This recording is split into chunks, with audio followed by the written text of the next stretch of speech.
All right, let's go ahead and check out this clip. Patrick Bet-David was interviewed on what's that douchebag show? Piers Morgan. He was interviewed on Piers Morgan. And y'all know Patrick is a very passionate guy, man. He's a very passionate guy, and he was going into one of his rants. And sometimes Pat will go off, man. You know, he'll tell his truth, and sometimes it sounds really great until somebody who has, you know, who don't really care about how much money he has because he's not paying their bills decides to ask him a follow-up question. And that's what happened in this clip. Let's go ahead and take a look. Your number one move should be protect your border, not Ukraine. If you're saying let's worry about Ukraine, maybe it's number 9 on the list. It ain't number 1 above the border. That is the most ludicrous argument I would ever make. Well, let me ask you this. We have to take care of America let me ask you this. Then we take care of everybody else. Why should America be supporting Israel then? That's thousands of miles away. How much money are we giving to Israel? Sorry, there's a delay. Oh, there's a delay.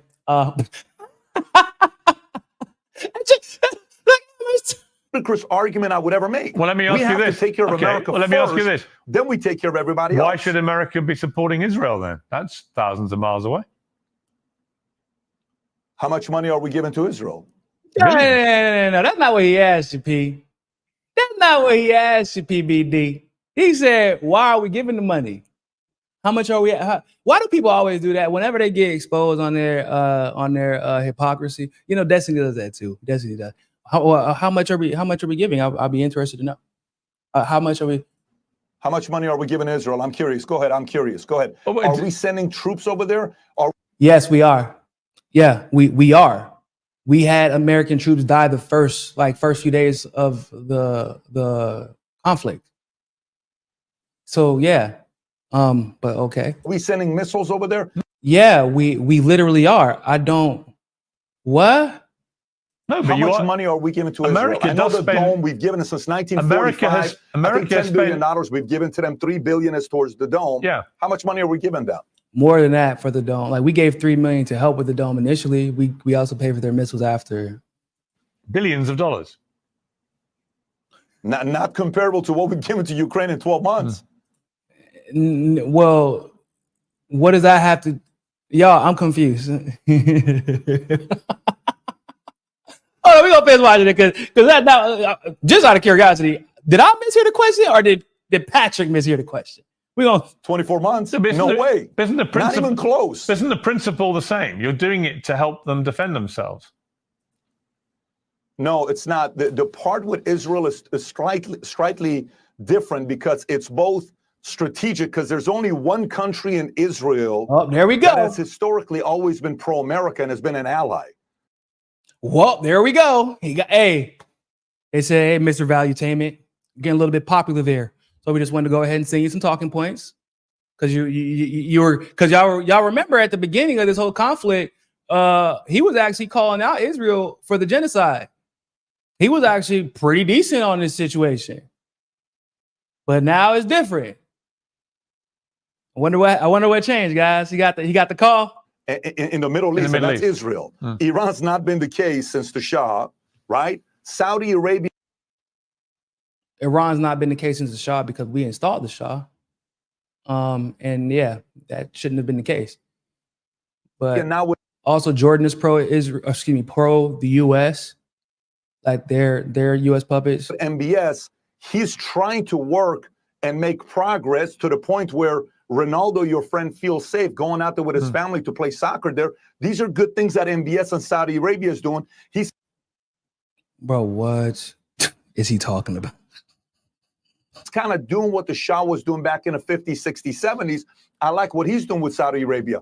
But Israel, to us, a part of it is also loyalty due to our faith, where we need that country. Due to our faith? Whose faith? What? Especially what America was founded on, Judeo-Christian. That's a little bit deeper than that. But would you? Oh, now America was founded upon Christianity. What is? Oh Lord Jesus, this is what I'm talking about, y'all. Boy, they get them talking points. Hey man. So here's what happened. I put A and C over here, right? But you can't leave out D because Without D, you really can't have B. And so I know it seems like we jumped way over to you, but there's a reason for that, right? We had to jump over to you because our faith requires us to levitate, right? So we levitate past the other letters and we arrived at you so that we can get the Z, because Z is for Zionism, and Zionism just requires blind loyalty. And regardless of the logic that I'm trying to use here, I'm just going to say I was going to get to Z regardless. I'm just trying to tell y'all that I was giving these talking points regardless of how much sense they don't make. But I can't say that because then they're going to take my money away. That's basically that's what happens. People's logic go, he was so passionate about this Ukraine situation. That's how they do. That's how they do. They get so passionate about this Ukraine situation or a border. Like, yeah, man, we got to fight. This border situation is the greatest problem. And it's like, well, how do you feel about the United States interrupting the economies of other countries, which is causing them to come to the U.S.? Well, hold on. That's different. Why? Because we don't like them. They might be communists. But you just said the border problem is the greatest problem, right? So maybe don't create the problem if you don't want the problem. And all of a sudden their tone changes. Let's check out this clip one more time. We're going to talk about it. Your number one move should be protect your border, not Ukraine.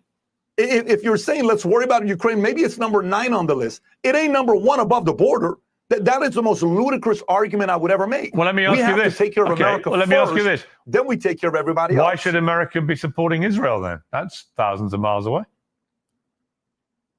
How much money are we giving to Israel? Billions. How much money are we giving Israel? I'm curious. Go ahead. I'm curious. Go ahead. Oh, are we sending troops over there? Are we sending missiles over there? No. How much money are we giving to Israel? I know the dome we've given it since 1945. America has $10 billion we've given to them. $3 billion is towards the dome. Yeah. How much money are we giving them? Billions of dollars. Just 26 billion. Just like you talking about 3 billion. We just gave them 26 billion, and you're like, how much are we giving? What? Not comparable to what we've given to Ukraine in 12 months, 24 months. No way. Not even close. Isn't the principle the same? You're doing it to help them defend themselves.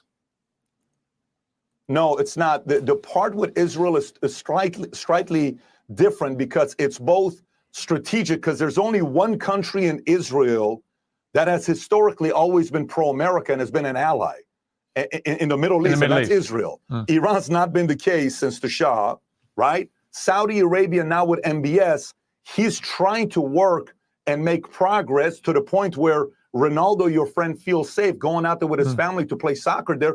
These are good things that MBS and Saudi Arabia is doing. He's kind of doing what the Shah was doing back in the 50s, 60s, 70s. I like what he's doing with Saudi Arabia. But Israel, to us, a part of it is also loyalty due to our faith. What we need. Bro, even Piers Morgan looked confused. He like, bro, what is he talking about? You know, like you probably talking out your ass. If Piers Morgan is looking at you like, I should have just brought on Bassem Youssef again. I should have just brought on Bassem Youssef again and let him talk, because I thought that all brown people were created equal when it comes to talking about issues of the Middle East. Clearly, I was wrong. Just because somebody, there's a such thing as a model minority, people. Yeah, I do know that.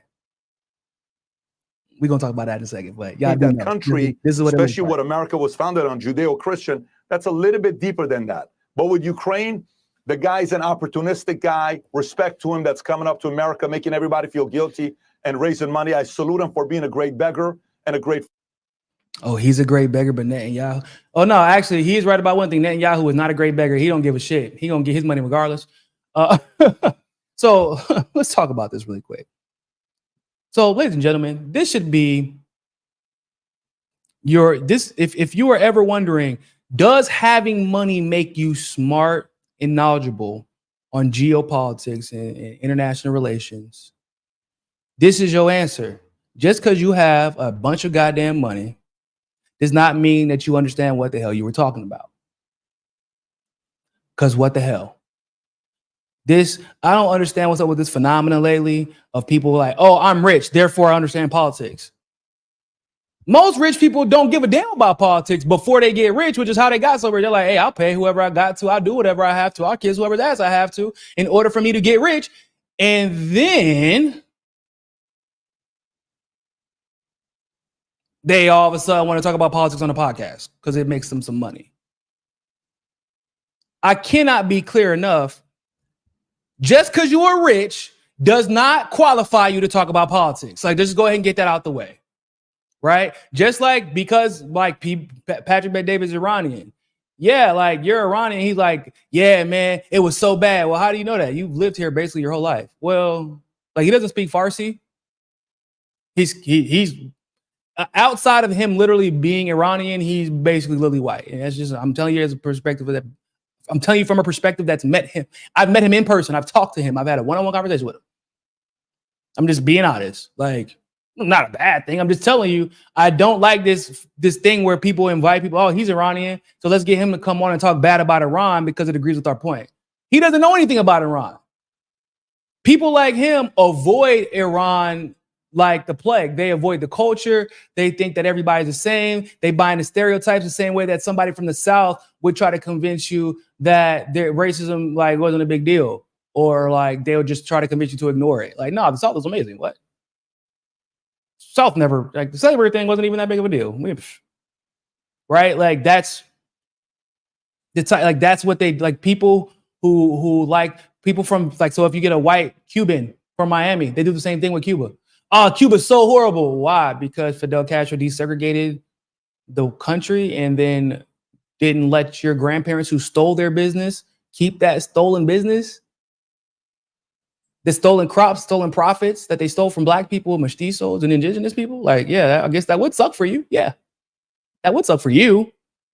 That's like, just because you came from a place doesn't mean you're qualified to talk about what's going on there. Just because your parents who don't also equally don't know shit or have a vested interest in you, like you not viewing them as like profiteers from a corrupt system, they're going to lie to you. And then you go on and tell the, like, oh yeah, who does that? Like, don't get me wrong, I love my mom to death. I'm not gonna repeat something on camera just because my mom said it.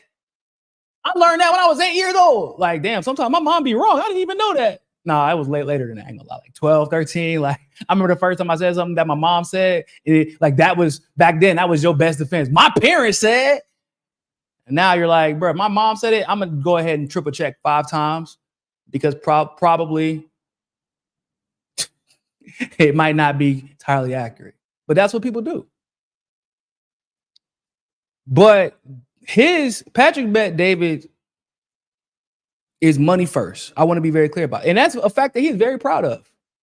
I can't say he's all about money because sometimes he passed up some money a while back, or he passed up an opportunity to bring on people, a person who could have made him some money. Let's put it like that. Because he's not, if you've noticed, the people that Patrick Bet-David brings on his team aren't really that smart. They call it valuetainment, but it's more tainment than value. I'm being honest. There are plenty of people, Anya Priyanka. I feel like Anya is obviously more than qualified to talk about the Israel-Palestine issue and the Ukraine issue. Anya has the gravitas, she has the experience. She has the level of popularity and the backing of the Gray Zone and Max and all those people. Like, she was like, I'll debate you. Like, Bassem was on and Patrick was kind of quiet, like not quiet, but like he wasn't combative with Bassem Youssef, if I'm not mistaken. But the reason why is because he knows he doesn't know much about that topic. And he also knows that he's wrong on that topic. If he's going to talk about giving aid, because if he gets questioned enough, the truth is, on basically any given topic, if PBD thinks that he's going to get questioned too much, he won't talk to you about it. Or he'll deflect, or he'll defer, do this thing where he's like, I'm going to let the dumbest person on my show argue with your ass, so I'm not embarrassed. He does that all the time. Being honest. And you can't sit here and tell me that conclusion that he came to with the Israel aid is okay. Like, you can't tell me that conclusion that he arrived to is organic. You cannot tell me that. You were so passionate about, are we sending troops to Israel? Because we've sent troops to Ukraine by hook or by crook, right? By the Foreign Legion, where they're not officially connected to the U.S. and through U.S. troops, actually. Okay. He's like, are we sending troops to Israel? Yeah, we are. And honestly, Piers Morgan should have said that. and see PBD's reaction. But he probably knew, like, yeah, I already know where this is going. Are we sending missiles to Israel? Yeah, we are. I don't know what you're talking about, bro. So you're telling me, you're asking, this is what I'm talking about. We're bringing on people to talk about these issues who don't even have a basic baseline understanding of what they're so passionate about. And it is embarrassing, to be honest with you. I don't care how much money you got. It's embarrassing. In fact, it might be even more embarrassing because you got so much money. You got all these resources. You got a team of researchers, and you ain't think to research before you go on there. Hey, man, really, really quick. How much money do we send to Israel before I get up there and talk really passionately about Ukraine? Because, you know, Piers Morgan is going to be on the side of sending money to Ukraine. He's an establishment puppet. But this man literally sat up there and said, how much money? Now, I'm not saying he had to know an exact number, but his statement implies that he didn't even know that the 26 billion was coming before he got on there and talked about it, because the bill was in the works already. He should have at least had an estimate. He's like, I know about the 3 billion to the Iron Dome. Yeah, from forever ago. You know how much money we sent? Like, we sent billions to restock the Iron Dome since then.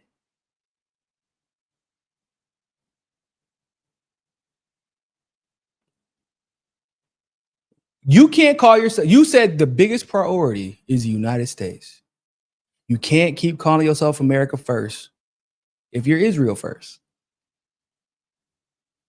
You were so passionate. Oh, we got to protect our borders. We got to protect our borders. Okay. You know what? If that's something you want to be passionate about, go ahead, bro.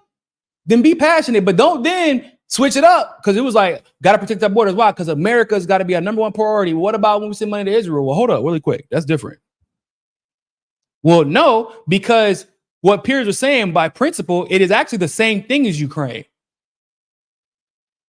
People have to understand, why are we sending money to Ukraine? It isn't because we love Ukraine, because like Zelensky is like this just really inspirational figure. And every time he sits in front of Congress, with his powerful oration skills, he, just convinces everybody.